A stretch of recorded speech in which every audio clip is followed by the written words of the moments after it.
नमस्कार, किस्से कहानियां में आपका स्वागत है। आइए सुनते हैं मुंशी प्रेमचंद द्वारा लिखे उपन्यास कायाकल्प का अध्याय 27।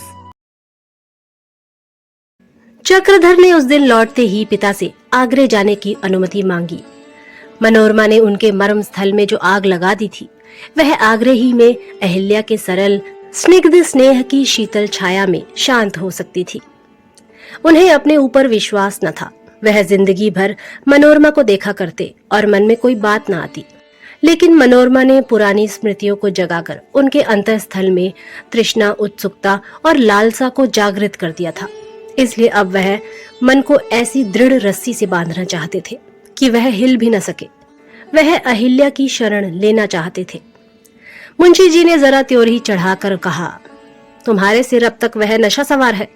यों तुम्हारी इच्छा सैर करने की हो तो रुपए पैसे की कमी नहीं, लेकिन तुम्हें वादा करना पड़ेगा कि तुम मुंशी यशोदानंदन से ना मिलोगे।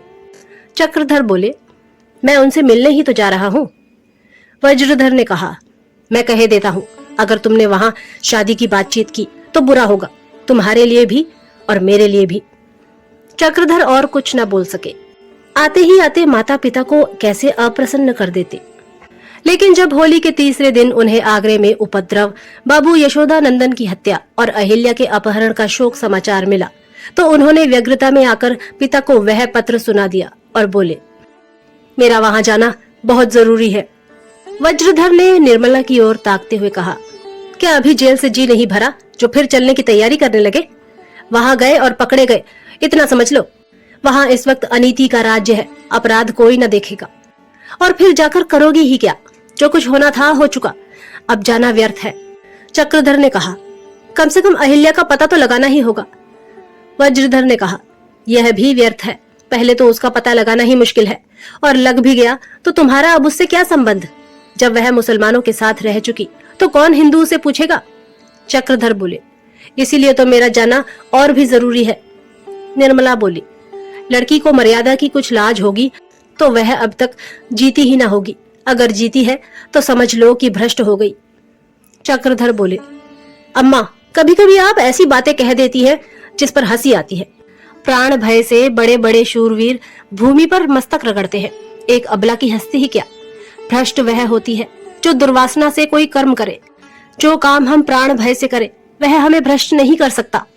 वज्रधर ने कहा, मैं तुम्हारा मतलब समझ रहा हूँ, लेकिन तुम उसे चाहे सती समझो, हम उसे भ्रष्ट ही समझेंगे। ऐसी बहू के लिए हमारे घर में स्थान नहीं है। चक्रधर ने निश्चयात्मक भाव से कहा, वह आपके घर में ना आएगी। वज्रधर ने भी उतने ही निर्दयी शब्दों में उत्तर दिया, अगर तुम्हारा ख्याल हो कि पुत्र स्नेह के वश में होकर मैं उसे अंगीकार कर लूंगा तो तुम्हारी भूल है। अहिल्या मेरी कुल देवी नहीं हो सकती, चाहे इसके लिए मुझे पुत्र वियोग ही सहना पड़े। मैं भी जिद्दी हूँ। चक्रधर पीछे घूमे ही थे कि निर्मला ने उनका हाथ पकड़ लिया और स्नेहपूर्ण तिरस्कार करती हुई बोली, बच्चा, तुमसे ऐसी आशा न थी। अब भी हमारा कहना मानो, हमारे कुल के मुंह में कालिख ना लगाओ। चक्रधर ने हाथ छुड़ाकर कहा, मैंने आपकी आज्ञा कभी भंग नहीं की, लेकिन इस विषय में मजबूर हूँ। वज्रधर ने श्लेष भाव से कहा, साफ साफ क्यों नहीं कह देते कि हम आप लोगों से अलग रहना चाहते हैं? चक्रधर बोले, अगर आप लोगों की यही इच्छा है तो मैं क्या करूं? वज्रधर ने कहा, यह तुम्हारा अंतिम निश्चय है? चक्रधर बोले, जी हाँ, अंतिम। यह कहते हुए चक्रधर बाहर निकल आए और कुछ कपड़े साथ लेकर स्टेशन की ओर चल दिए। थोड़ी देर के बाद निर्मला ने कहा, लल्लू किसी भ्रष्ट स्त्री को खुद ही न लाएगा, तुमने व्यर्थ उसे चिढ़ा दिया। वज्रधर ने कठोर स्वर में कहा, अहिल्या के भ्रष्ट होने में अभी कुछ कसर है? निर्मला बोली, यह तो मैं नहीं जानती, पर मैं इतना जानती हूँ कि लल्लू को अपने धर्म अधर्म का ज्ञान है। वह कोई ऐसी बात ना करेगा जिसमें निंदा हो। वज्रधर ने कहा, तुम्हारी बात समझ रहा हूँ। बेटे का प्यार खींच रहा हो तो जाकर उसी के साथ रहो, मैं तुम्हें रोकना नहीं चाहता। मैं अकेले भी रह सकता हूँ। निर्मला बोली, तुम तो जैसे म्यान से तलवार निकाले बैठे हो। वह विमन होकर कहीं चला गया तो? वज्रधर ने कहा, तो मेरा क्या बिगड़ेगा? मेरा लड़का मर जाए तो भी गम ना हो। निर्मला बोली, अच्छा बस मुंह बंद करो, बड़े धर्मात्मा बनकर आए हो। रिश्ते ले लेकर हड़पते हो तो धर्म नहीं जाता, शराबें उड़ाते हो तो मुंह में कालिख नहीं लगती। झूठ के पहाड़ खड़े करते हो तो पाप नहीं लगता। लड़का एक अनाथिनी की रक्षा करने जाता है तो नाक कटती है। तुमने कौन सा कुकर्म नहीं किया, अब देवता बनने चले हो। निर्मला के मुख से मुंशी जी ने ऐसे कठोर शब्द कभी न सुने थे। वह तो शील, स्नेह और पति भक्ति की मूर्ति थी, आज कोप और तिरस्कार का रूप धारण किए हुए थी। उनकी शासक वृत्तियां उत्तेजित हो गई। डांट कर बोले, सुनो जी, मैं ऐसी बातें सुनने का आदी नहीं हूँ। बातें तो नहीं सुनी मैंने अपने अफसरों की, जो मेरे भाग्य के विधाता थे। तुम किस खेत की मूली हो, जबान तालू से खींच लूंगा, समझ गई।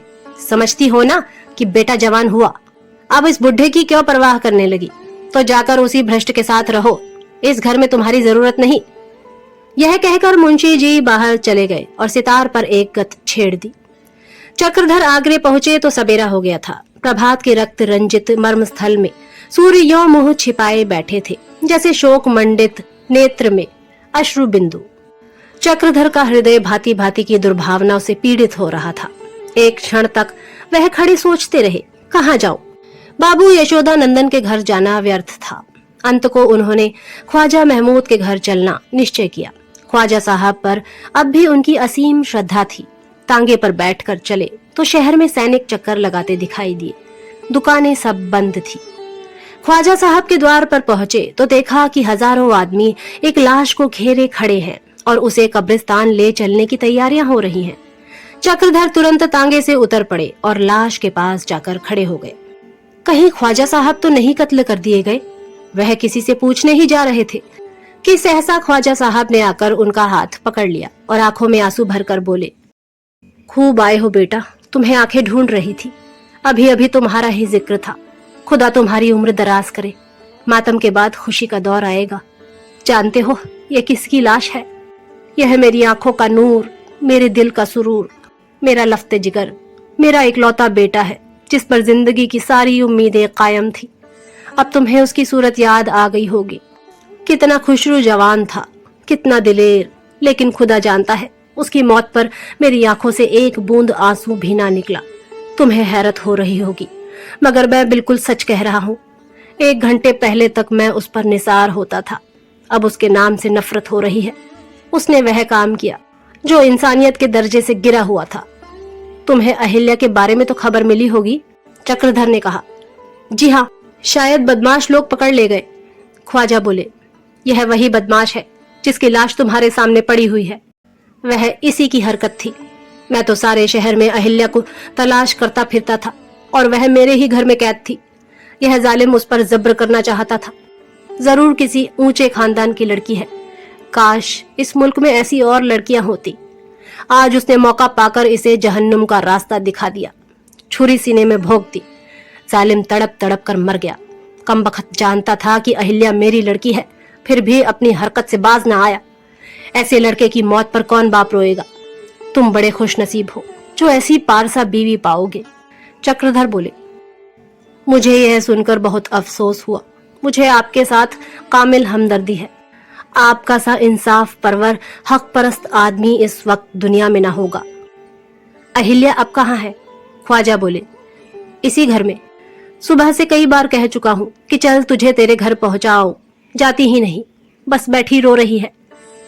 चक्रधर का हृदय भय से कांप उठा। अहिल्या पर अवश्य ही हत्या का अभियोग चलाया जाएगा और न जाने क्या फैसला हो। चिंतित स्वर में पूछा, अहिल्या पर तो अदालत में। ख्वाजा बोले, हरगिज नहीं, उसने हर एक लड़की के लिए नमूना पेश कर दिया। खुदा और रसूल दोनों उसे दुआ दे रहे हैं। फरिश्ते उसके कदमों का बोसा ले रहे हैं। उसने खून नहीं किया, कत्ल नहीं किया, अपनी अस्मत की हिफाजत की है जो उसका फर्ज था। यह खुदाई कहर था जो छुरी बनकर उसके सीने में चुभा। मुझे जरा भी मलाल नहीं है। खुदा की मर्जी में इंसान का क्या दखल। लाश उठाई गई। शोक समाज पीछे पीछे चला। चक्रधर भी ख्वाजा साहब के साथ कब्रिस्तान तक गए।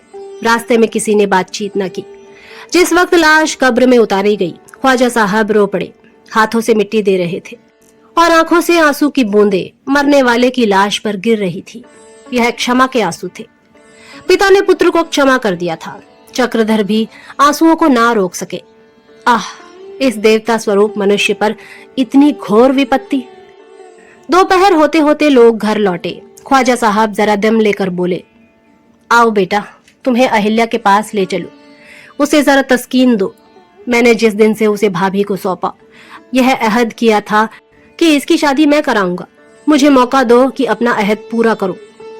यह कहकर ख्वाजा साहब ने चक्रधर का हाथ पकड़ लिया और अंदर चले। चक्रधर का हृदय बासों उछल रहा था। अहिल्या के दर्शनों के लिए वह इतने उत्सुक कभी न थे। उन्हें ऐसा अनुमान हो रहा था कि अब उसके मुख पर माधुर्य की जगह तेजस्विता का आभास होगा, कोमल नेत्र कठोर हो गए होंगे। मगर जब उस पर निगाह पड़ी तो देखा वही सरल मधुर छवि थी, वही करुण कोमल नेत्र, वही शीतल मधुर वाणी। वह एक खिड़की के सामने खड़ी बगीचे की ओर ताक रही थी। सहसा चक्रधर को देखकर वह चौंक पड़ी और घूंघट में मुंह छिपा लिया। फिर एक ही क्षण के बाद वह उनके पैरों को पकड़कर अश्रुधारों से धोने लगी। उन चरणों पर सिर रखे हुए उसे स्वर्गीय सांत्वना, एक दैवीय शक्ति, एक धैर्यमय छवि का अनुभव हो रहा था।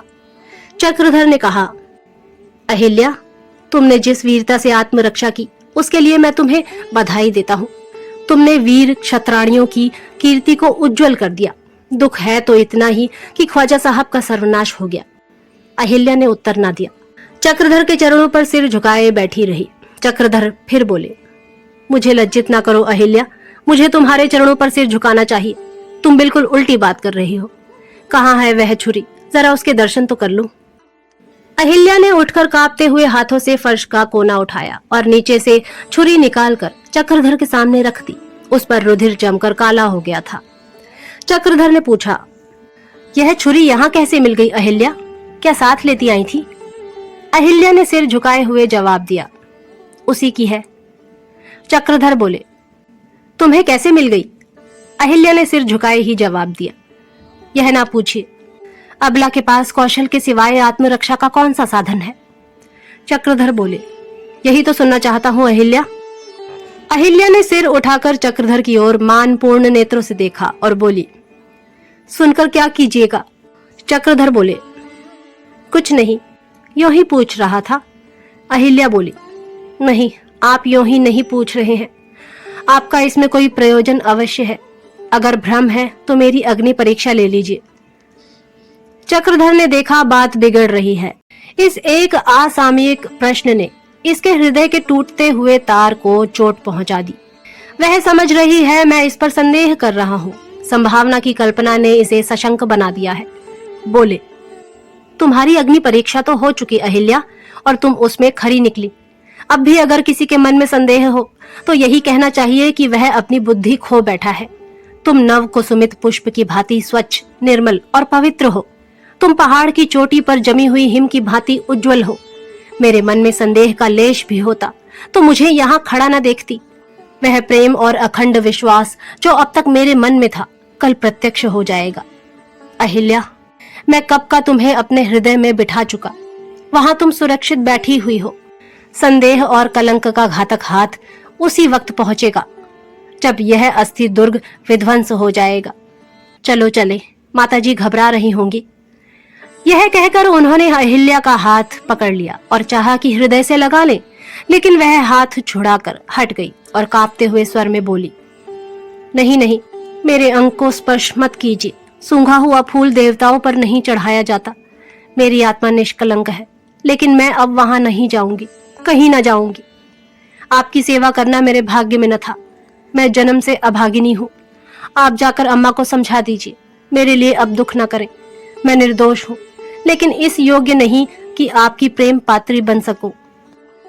चक्रधर से अब ना रहा गया। उन्होंने फिर अहिल्या का हाथ पकड़ लिया और जबरदस्ती छाती से लगाकर बोले, अहिल्या, जिस देह में पवित्र और निष्कलंक आत्मा रहती है, वह देह भी पवित्र और निष्कलंक रहती है। मेरी आंखों में तुम आज उससे कहीं निर्मल और पवित्र हो जितनी पहले थी।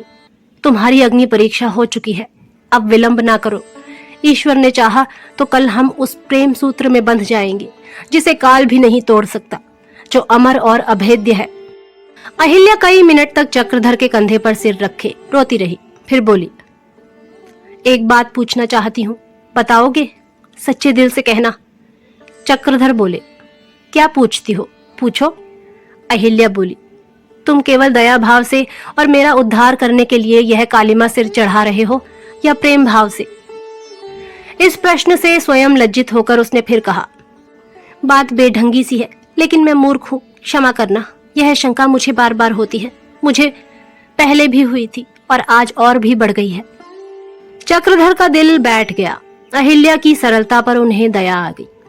यह अपने को ऐसी अभागिनी और दीन समझ रही है कि इसे विश्वास ही नहीं आता मैं इससे शुद्ध प्रेम कर रहा हूँ। तुम्हें क्या जान पड़ता है अहिल्या? अहिल्या बोली, मैं जानती तो आपसे क्यों पूछती? चक्रधर ने कहा, अहिल्या, तुम इन बातों से मुझे धोखा नहीं दे सकती। चील को चाहे मांस की बोटी ना दिखाई दे, चींटी को चाहे शक्कर की सुगंध ना मिले, लेकिन रमणी का एक एक रोया पंचेंद्रियों की भांति प्रेम के रूप, रस, शब्द, स्पर्श का अनुभव किए बिना नहीं रहता। मैं एक गरीब आदमी हूँ, दया और धर्म और उद्धार के भावों का मुझ में लेश भी नहीं, लेकिन इतना ही कह सकता हूँ कि तुम्हें पाकर मेरा जीवन सफल हो जाएगा। अहिल्या ने मुस्कुराकर कहा, तो आपके कथन के अनुसार मैं आपके हृदय का हाल जानती हूँ। चक्रधर बोले, अवश्य, उससे ज्यादा जितना मैं स्वयं जानता हूँ। अहिल्या बोली, तो साफ कह दूं? चक्रधर ने कातर भाव से कहा, कहो, सुनो। अहिल्या बोली, तुम्हारे मन में प्रेम से अधिक दया का भाव है। चक्रधर बोले, अहिल्या, तुम मुझ पर अन्याय कर रही हो। अहिल्या बोली, जिस वस्तु को लेने की सामर्थ्य ही मुझ में नहीं है, उस पर हाथ ना बढ़ाऊंगी। मेरे लिए वही बहुत है जो आप दे रहे हैं। मैं इसे भी अपना धन्य भाग समझती हूँ। चक्रधर बोले, मगर यही प्रश्न मैं तुमसे करता तो तुम क्या जवाब देती अहिल्या? अहिल्या बोली, तो साफ साफ कह देती कि मैं प्रेम से अधिक आपका आदर करती हूँ, आप में श्रद्धा रखती हूँ। चक्रधर का मुख मलिन हो गया। सारा प्रेमोत्साह जो उनके हृदय में लहरें मार रहा था, एकाएक लुप्त हो गया। वन वृक्षों सा लहलहाता हुआ हृदय मरुभूमि सा दिखाई दिया। निराश भाव से बोले, मैं तो और ही सोच रहा था अहिल्या। अहिल्या बोली, तो आप भूल कर रहे थे। मैंने किसी पुस्तक में देखा था कि प्रेम हृदय के समस्त सद्भावों का शांत, स्थिर, उद्गारहीन समावेश है। उसमें दया और क्षमा, श्रद्धा और वात्सल्य, सहानुभूति और सम्मान, अनुराग और विराग, अनुग्रह और उपकार सभी मिले होते हैं। संभव है आज के 10 वर्ष बाद मैं आपकी प्रेम पात्री बन जाऊं, किंतु इतनी जल्दी संभव नहीं। इनमें से कोई एक भाव प्रेम को अंकुरित कर सकता है। उसका विकास अन्य भावों के मिलने ही से होता है। आपके हृदय में अभी केवल दया का भाव अंकुरित हुआ है, मेरे हृदय में सम्मान और भक्ति का। हाँ, सम्मान और भक्ति दया की अपेक्षा प्रेम से कहीं निकटतर है। बल्कि यूं कहिए कि यही भाव सरस होकर प्रेम का बाल रूप धारण कर लेते हैं। अहिल्या के मुख से प्रेम की यह दार्शनिक व्याख्या सुनकर चक्रधर दंग हो गए। उन्होंने कभी यह अनुमान ही न किया था कि उसके विचार इतने उन्नत और उदार हैं। उन्हें यह सोचकर आनंद हुआ कि इसके साथ जीवन कितना सुखमय हो जाएगा, किंतु अहिल्या का हाथ उनके हाथ से आप ही आप छूट गया और उन्हें उसकी ओर ताकने का साहस न हुआ। इसके प्रेम का आदर्श कितना ऊंचा है, इसकी दृष्टि में यह व्यवहार वासनामय जान पड़ता होगा। इस विचार ने उनके प्रेमोद्गारों को शिथिल कर दिया। अवाक से खड़े रह गए। सहसा अहिल्या ने कहा, मुझे भय है कि आश्रय देकर आप बदनाम हो जाएंगे। कदाचित आपके माता पिता तिरस्कार करें। मेरे लिए इससे बड़ी सौभाग्य की बात नहीं हो सकती कि आपकी दासी बनूं। लेकिन आपके तिरस्कार और अपमान का ख्याल करके जी में यही आता है कि क्यों ना इस जीवन का अंत कर दूं। केवल आपके दर्शनों की अभिलाषा ने मुझे अब तक जीवित रखा है। मैं आपको अपनी कालिमा से कलुषित करने के पहले मर जाना ही अच्छा समझती हूँ। चक्रधर की आंखें करुणाद्र हो गईं। बोले, अहिल्या, ऐसी बातें ना करो। अगर संसार में अब भी कोई ऐसा क्षुद्र प्राणी है जो तुम्हारी उज्जवल कीर्ति के सामने सिर न झुकाए, तो वह स्वयं नीच है। वह मेरा अपमान नहीं कर सकता। अपनी आत्मा की अनुमति के सामने मैं माता पिता के विरोध की परवाह नहीं करता। तुम इन बातों को भूल जाओ। हम और तुम प्रेम का आनंद भोग करते हुए संसार के सब कष्टों और संकटों का सामना कर सकते हैं। ऐसी कोई विपत्ति नहीं है जिसे प्रेम न टाल सके। मैं तुमसे विनती करता हूँ अहिल्या कि ये बातें फिर जबान पर न लाना। अहिल्या ने अपनी स्नेह सजल नेत्रों से चक्रधर को देखा। शंका की वह दाह जो उसके मर्म स्थल को जलाए डालती थी, इन शीतल आई शब्दों से शांत हो गई। शंका की ज्वाला शांत होते ही उसकी यह चंचल दृष्टि स्थिर हो गई और चक्रधर की सौम्य मूर्ति प्रेम की आभा से प्रकाशमान आंखों के सामने खड़ी दिखाई दी। उसने अपना सिर उसके कंधे पर रख दिया।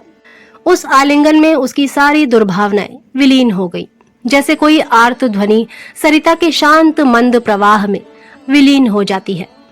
संध्या समय अहिल्या वागीश्वरी के चरणों पर सिर झुकाए रो रही थी। चक्रधर खड़े नेत्रों से उस घर को देख रहे थे जिसकी आत्मा निकल गई थी। दीपक वही थे पर उनका प्रकाश मंद था। घर वही था पर उसकी दीवारें नीची मालूम होती थीं। वागीश्वरी वही थी पर लुटी हुई, जैसे किसी ने प्राण हर लिए हो। आप सुन रहे थे मुंशी प्रेमचंद द्वारा लिखे उपन्यास कायाकल्प का अध्याय 27। जल्द ही अगले अध्याय के साथ प्रस्तुत होंगे। तब तक के लिए नमस्कार।